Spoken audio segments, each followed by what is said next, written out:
Forward. Hello, everybody, and welcome to the REVA Electrifying News segment for January 2026. With me, as always, my co-host, Mr. Ian Graham, joins us from Parts Unknown, which I'm sure he'll tell us about shortly. And also, Mr. Eric Stephen joins us from the Listowel area. How are you both today? I'm waiting for Eric to say darn cold, and I'm going to say darn hot.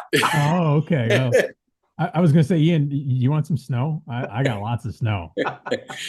Only snows in my margaritas. Oh. So, Ian, break the silence. Where are you today? Where in the world are you? Well, I do it with my sharing of our slides as well, but I am in La Cruz de Guanacaxtli, just north of Puerto Vallarta. Very good, very good. Yeah, And I'm sure you're enjoying the weather more than Eric and I are up here in Ontario. you guys are getting blasted big time. Exactly, exactly. Well, let's get started because we've got a few interesting topics and one long one. So let's share the deck with the people and get going. All right. So our electrifying news for January 2026, and we're just starting off, just giving a quick little rundown. I haven't figured out my charging costs quite yet, but it was around $400 or $500 from Kitchener, Ontario to La Cruz de Guanacaxtli, Mexico. I haven't got the exact ones. And just a couple of pictures here. One on the bottom right is just I'm arrived at the property. I have a Blue Jays shirt on. I have to wear that down here because next year, hopefully, we actually take the World Series. And one of the charging spots was Matawala, I think how you say it. I took a picture there, and I thought just it was kind of funny. A couple Sundays ago, suddenly we lost power, and found out that iguanas and electricity do not mix. So you can see a picture here of the CFE, Commission Federal Electricidad, fixing the hydro electricity because this iguana decided to chew on the wire. And it was kind of laugh at the pylon beside the iguana there. So, yeah. I was gonna say, so that Um, means iguanas are like the Canadian equivalent of the squirrel. Pretty Pretty much, much. pretty much. Yeah. Yeah. So I don't know how often this actually happens, but anyways, the timing couldn't have been worse because I was actually working on some electrical at my place, and all of a sudden it was like, I got no electrical. Did I just like blow a breaker and everything? But found out it was this. So, in terms of just quickly, incident wise, I had one incident where basically I stay one night in Mexico in San Luis de Potosi, just north of Guadalajara. And when I left that morning and was on the toll road, all of a sudden I heard this bang, and a kind of a metal semicircle piece had gone underneath my front driver tire, and it took out the about this much of my rear trim on the back, on the bottom, the rocker panel, and one of my hubcaps. So I'm now down two hubcaps on my car. So rather than having a hubcap on either side, I have ripped off one. So there's two hubcaps on one side and nothing on the other side. So you can't really tell what the car is. But other than that, it's funny now that I've done this trip for the second time. I don't want to say it's non-monumental, if you want to say. It was amazing to do it last year, but I felt pretty comfortable in just doing this trip now, and recognizing the area and the stops and everything else. And the worst part of the trip, I would say, would have to be in Guadalajara.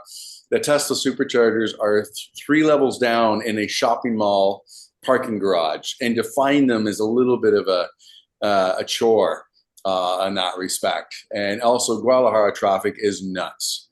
It's really in the last 5 years blown up. So, Have you found that the charging infrastructure has increased in Mexico from your last year trip? no, not that I've seen, but that's not to say that something is going to happen, not going to happen with, say, BYD. I see a lot more BYD vehicles on the road now, especially the truck, the Shark. which does about 115-kilometer electric range full. But I actually see quite a number of those now compared to last year. So yeah, And it's is the Shark a hybrid or is it a pure electric? plug-in hybrid.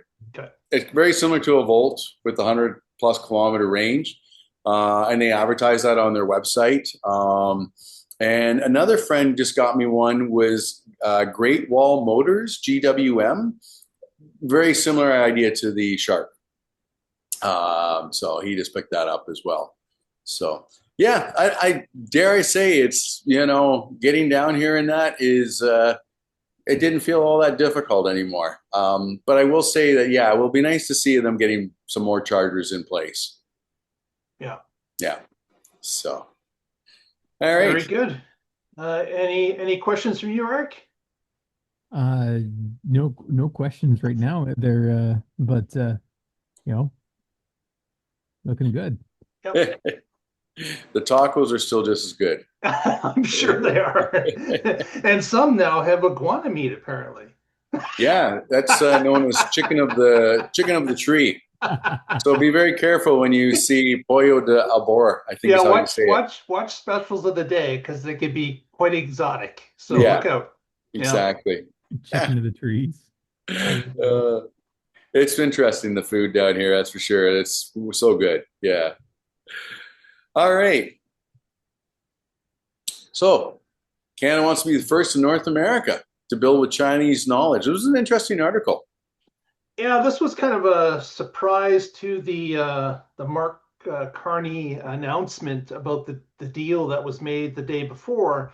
Apparently, a Canadian official who did not want to be named indicated that there is discussions with the Chinese about setting up a partnership where a Canadian vehicle can be made in Canada with Chinese tech to produce an EV, which would be, of course, the first built in North America with Chinese knowledge.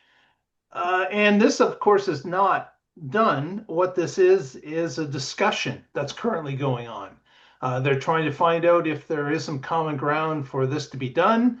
Mark Carney, of course, which we'll discuss more about the deal later in this podcast, had indicated that Canada has put some guardrails up on what China can and cannot do when it comes to these deals.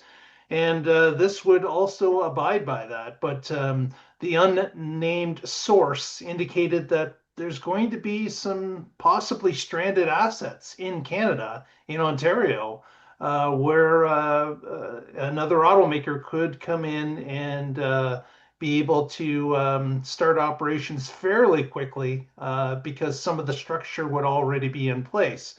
But again, these are just discussions at this point. This is probably 2, 3, or even 4 years out there. They want to have some sort of a framework in place by year 3. But again, not sure if something will happen here. But as Ian mentioned, it was interesting to see. Yeah, I wonder. There's some interesting possibilities here. My mind's spinning on this right now of all the different possibilities that come out of this. But it's actually an interesting one.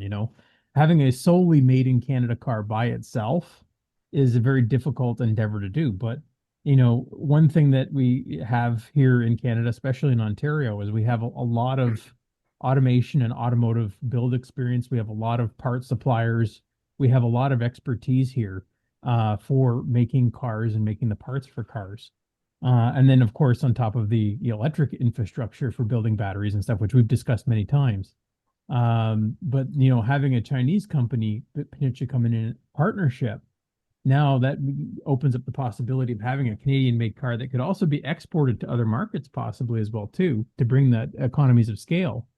And you talk about stranded assets. As soon as you said that, I was sitting there thinking, well, we've got a idle plant in Brampton, and that Stellantis is not currently using right now, and there's some talk that the government might be going after them. That might be a possibility or something like that. So, and even some of the there's a lot of surplus battery capacity right now going on right now too. So there's a lot of potential to this, I think. Mhm. The way I looked at this was we have done a lot with our podcast in recognizing the technology that China has been putting into electric vehicles in many aspects of the battery, motor efficiency, a lot of different aspects that way. And you know, I'm hearing when Doug Ford's worrying about security on these cars. Part of me is kind of like having a hard time with him on that because the fact that Canada's reaching out to China to say, hey, we know you've got a great product, and we want to sort of partner up with this. The security aspect of it, I'm not saying that it shouldn't be a concern of some type, but I think it's a little overblown. And I mean, also Doug's kind of been going on this week about that we're doing this and he didn't get informed about this from Mark Carney. But it's like you're talking about not even 3% of vehicles, and it's a stepping stone for right now. Yeah. And lastly, how many automotive journalists have I seen state flat out, have gone to China and come back and said, their technology is something to be concerned about for North American manufacturers, and because it's doing very well, and they're putting a lot into it with the research and that as well. So I think this is a good move, and again, it's a stepping stone. Yeah, and I think Doug Ford's position is more of a he likes to beat his chest, and Yes. his base seems to like it when he does. And so I think that's a little bit of it. And I think he's trying to differentiate himself from the federal liberals a little bit because he's been siding with them a lot over the last little while. And now he's kind of like, okay, now I'm gonna beat my chest and pretend I'm standing up for Ontarians by saying Yeah. this. So I think that's what some of that's happening right now. So I had to laugh yesterday hearing him say something about he's got my number. He could come over for a sandwich, or heck, I even order a pizza or something like that. Like, the relationship is actually, I think, not too bad between Mark Carney and Doug Ford. mhm. And I think you're right, Eric, that it's a bit of, well, we're still sticking up for our auto workers, Mhm. but mm, it, yeah, Yeah. having a bit of a hard time with that one. Yeah. All right, moving on from China to BC and Mercedes-Benz. And this is really great to see. Talking about expansion, hoping to see more in Mexico. But this is, again, BC, man, we're always seem to be having some other story about more expansion in BC with their network. Yeah. So this is the Mercedes network, and the Mercedes network they're using um, these Alpatronic 400 kilowatt DC fast chargers. So they're some of the most powerful DC fast chargers in the market today, and they contain both the CCS and NACS plugs on them as well too. So they're fully compatible with pretty much all of the EVs on the market, except for some really old Nissan Leafs and Kia Soul EVs. But 400 kilowatt DC fast charging. They have over 650 charging stalls in the US right now today. And people have said mostly good things about their charging network. And so now they're coming to Canada, starting in BC. They have 3 sites active now in BC and another 5 coming soon. And then they're talking about other sites in the rest of Canada and to be named later, basically, at some point. But yeah, it's seeing these types of units come in and have that flexibility in the network, I think is another big stepping stone. And 400 kilowatt DC fast charging now, that starts opening the door to more commercial vehicles and larger EVs as well too that might be using these as well. So Right, and having another network add to the mix of the existing fast charging that's in the country is never a bad thing. So that's great to hear that another automotive group this time is planning to push these out because obviously Mercedes-Benz is seeing that electrifications is not going away, and they're looking to invest in Canada at this time. So those are all pluses. Yeah. And another, auto manufacturer that is adding to this network, but also it's great to see they got the Tesla chargers as well on top of the CCS. And you're going to show up and you've got your options that way. And 400 kilowatts is nothing to sneeze at. And especially, if we get some of the bigger vehicles, I've been seeing a lot more electrified vehicles that are bigger. And of course, they're going to have the bigger battery, and they will need this extra juice and power to get them charged up. That's for sure. So this is really nice to see, and I think Mercedes is they're really kind of coming out more and more with trying to open their own market with electrification of things, and this just helps add to it as well. I mean, this is BC. What's to say suddenly they don't become like Tesla with the supercharger network across Canada and do something very similar. Yeah, Mercedes almost now today has almost a full electric version of almost every one of their gas cars now. Yep. So they have quite the electric lineup now. Yeah. So it's great to see. All right. So we got a slight rise in our registrations. But it's a slight rise, but we still have a bit of a down though too. Yeah, so this story is interesting. Me being a bit of a data nerd and looking at this, I actually see this as a positive. So we see it. You look at the chart and the big. If people will click on the link in the article, they'll see there's a chart in there, and you'll see a big dip in the sales, and that big dip coincides with the loss of the federal $5,000 rebate. But what's interesting is after the dip now, it's starting to come back up again, and it's coming up at almost the same rate as it was before the dip as well too. So while we've taken a step back in sales by about a year, it's coming back up again, and sales are going to recover again. So you're losing the rebate. Just looking at the data, it looks like we've lost about a year and a half of growth in the EV projection sales, but they're going back up again. So they're starting to trend back up again, and it looks like losing the EV rebate didn't kill EV sales in Canada. It's just it's created a little bit of a softening and a setback. So that to me, this is positive news. Mm-hmm. Definitely seeing that if it's already starting to come back and at the same leveling, it's coming back pre-dip. That's great to see, because we saw when Ontario lost its large rebate that there was a softening, more than a softening. There was a drop off, and we did have a few years where it was just a lower rate of take. But this particular chart looks like that softening is less intense as the Ontario softening was a few years ago. Mm-hmm. Yeah. And I think it's exacerbated a little because there's a big spike before the end as well too, and I think that's because the rebate was going away, so there might have been a surge in sales. Yeah. Yeah. So there's that factor as well too. Yeah.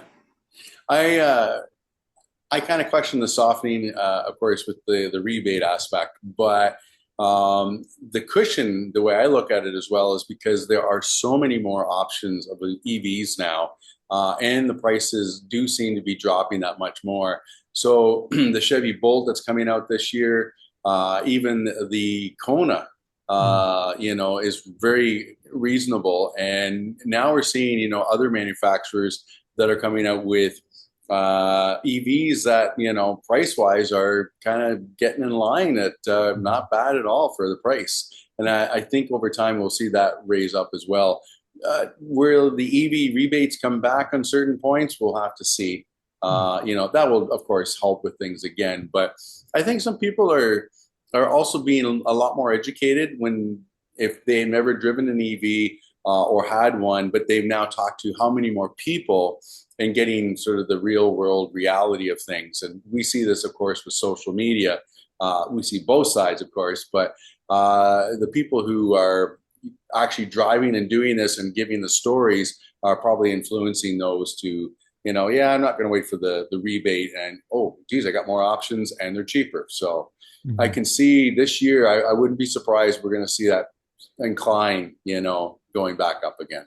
Yeah. And for those that don't know, I've started a new job in the new year in January.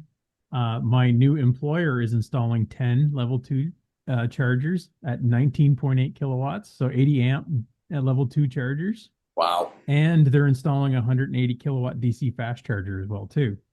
And that's because they're fleet services vehicles, they're field services guys. They actually have some F-150 Lightnings that they're using as well too for field service as well. So we'll have access to the chargers, but then they have the DC fast charger for the field service guys as well. But it's interesting because when these chargers are going in, talking to a few other people that are there, there's a surprising number of people who drive EVs at my workplace. But there's a bunch of others that are going, I'm going to have charging at work. That seems kind of convenient. Maybe I should consider an EV for my next car. So, yep. It's snowballing in the right direction, I think, still. Yeah. And for just as a note, the lowest cost EV in Canada for this year will be the Kia EV4. Yep. So it even undercuts the Bolt in pricing. So yeah. And for a lot of the employees to go like, wow, I don't even have to worry about charging at home. I can just go to work, and it's that's pretty great. Yeah. It's the all right. Here we go. This is our big story of tonight, and of course, this was a big news to see as well. Around this time last year when I drove down, it was the big news of Trudeau resigning. So this is better news. I like this instead. Well, not going to go there with the Trudeau aspect, but we won't go too much into politics. No, we're not going to go there. Hey, he was with Katy Perry at good for him, at the forum. Good for him. Yeah. Yeah, so this was the big news a few days ago when Mark Carney went to China and struck this deal with China. And the government has agreed to allow 49,000 Chinese electric vehicles into our market at a rate of 6.1%, which previously was 100%, that we had sided with the Biden administration with their 100% tariff, which still exists today. And this 49,000 will grow to 70,000 over 5-year period. So, and as Ian mentioned in a previous discussion, it's only about 3% of the Canadian market. Canadians buy about 2 million vehicles a year. And of that, about 25% are EVs at this point, maybe 25%, somewhere in that area. So this is kind of interesting. With allowing EVs, China agrees to lower tariffs on Canadian canola and other agricultural products, and eliminating some heavy tariffs on different provinces that, of course, grow or fish, and so that's going to be a plus for some of those provinces for sure. But Mark Carney made sure that he indicated that this is a beginning to see how an EV deal with Canada would go. He indicates that there are certainly guardrails in place. For example, these cars that are being imported to start with, half of them have to be under $35,000 Canadian. That may not happen in the first year or two, but by the end of the 5-year term, half those vehicles that came into Canada need to be under the $35,000 price limit that he has put in, looking for more affordable vehicles. So that's one of the things. He also has other guardrails in place that, as mentioned in the first story, there is this discussion now about can there be a joint venture?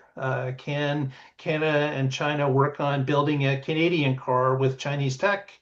And as Eric mentioned, might be great if that could be exported to the world, or at least the North American side and maybe South America as well. So there are certainly synergies that could be seen that would be attractive to some Chinese companies.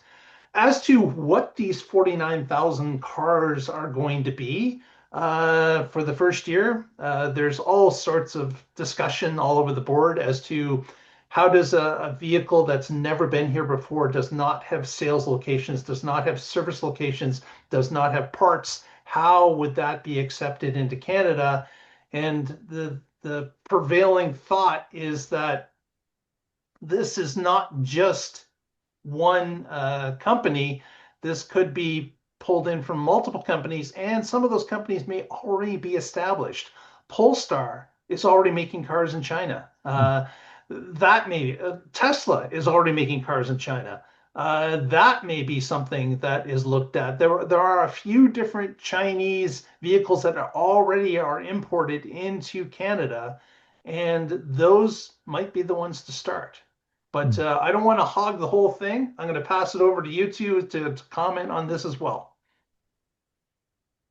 Yeah, this is an interesting story. And a different approach than I was certainly thinking. I was thinking Canada might piggyback on the way the European Union does it and tariff companies based off how much they're subsidized by the Chinese government. But Europe just leaves the door open in those instances as well too. But here, this is interesting. This is, and maybe, obviously Mark Carney's trying to walk a tightrope with this. He's trying not to tick off the U.S. too much before the CUSMA negotiations as well too, and doesn't want to rock the boat too much with the major General Motors, Ford, and Stellantis as well too. So he's got to walk that tightrope while trying to please one side versus the other. But this could be interesting. The joint partnership could be interesting as well too, because if they open a factory in Canada, now, under the free trade agreement, now they can export those cars to the U.S. or Mexico. And that could be very interesting as well, too. And they wouldn't be Chinese-made cars anymore. So, as long as their parts content is above a certain threshold, they're no longer Chinese cars. So that could be an interesting angle that the Chinese are looking at. They could see Canada as a gateway to the North American marketplace, possibly. Mm-hmm. So yeah, it's interesting, and the stipulation that a certain percentage of these cars need to be below a certain price point. I think that's an interesting angle too, because now that opens up cars that are not being sold here right now, currently today, at a price point that's not being sold. So I think that's an interesting perspective as well too. Though the demand for those cars might be pretty interesting as well. But the big question always comes back to when you're selling a car in Canada is one thing, but then you also have to have the sales and the parts distribution and servicing network as well too. So it'll be interesting to see how that plays out and who steps into that. But I think looking at that, the players that are in the Mexican market today, I think are already probably going to be first in line for also selling into Canada as well. So your companies like BYD, JAC, and stuff like that. Yeah. And to lead off from the Mexico aspect, the part that gets me about all of this is I feel like we're kind of always behind in terms of our choices that we have. And we've been so protectionist about our industry. But when you go to Europe, you go to Asia, you go to Latin America, how many cars do I see that I don't even recognize the name, like Geely, and places, Chimoy, I think it is, Chimoy. And Canada is just, we know Ford, GM, Pontiac, Chrysler, and of course, Toyota and Honda. But even that aspect of Toyota and Honda took a little while before we actually started accepting that they're here. And look what we have. We have Honda and Toyota building within Canada and the US. I think the one company that we will strongly see will be BYD. I think there will be the one, because they don't have a necessary manufacturing auto plant for the consumer, but they have been building buses and trucks in, I think it's around Newmarket area for a few years now. BYD, I feel, is like the strongest contender with this, and also the ones, because here in Mexico, holy geez, last year, there's a BYD dealership in Puerto Vallarta. There's now one in Monterrey, Mexico City, Guadalajara. Like, it just suddenly appeared. Mm-hmm. And I think China is very well known for setting up shop very quick on multiple levels of things. So, the protectionist aspect of the automotive industry for Canadian workers will be interesting to see, because if BYD sets up shop, I can see a real kind of a partnership working on these vehicles together and employing Canadian workers.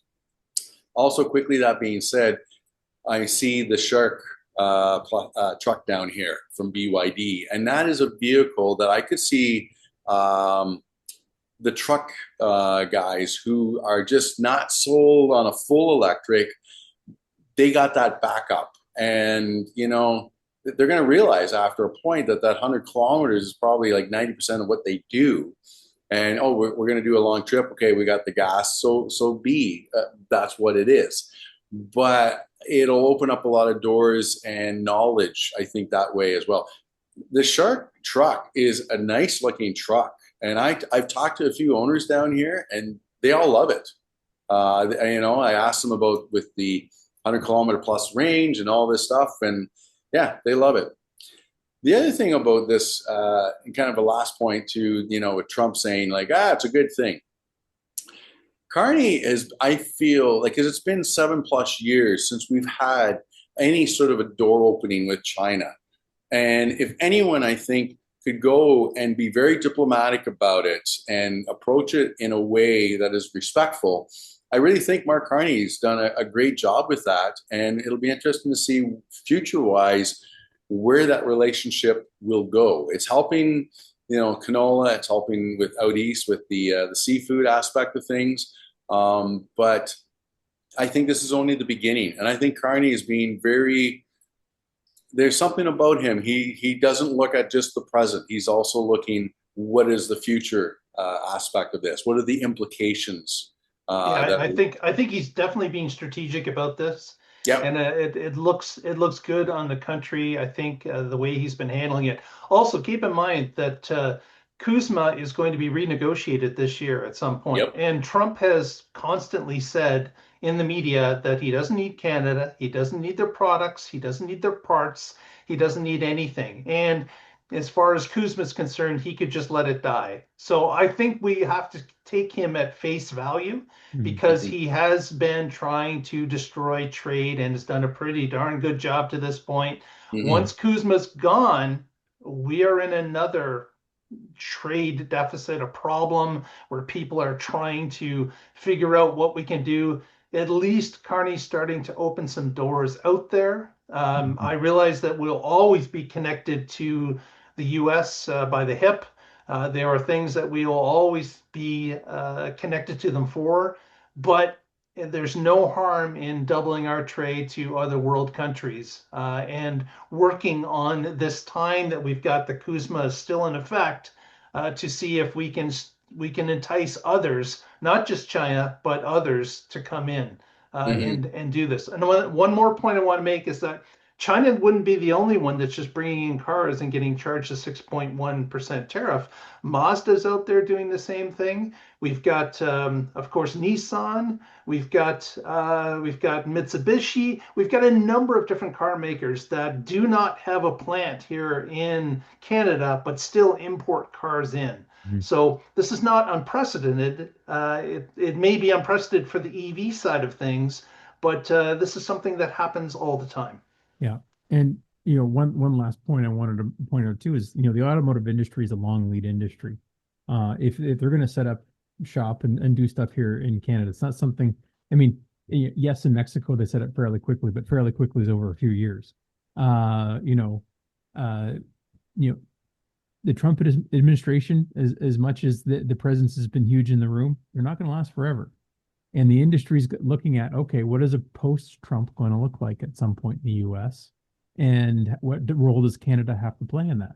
So a lot of international players are seeing that today.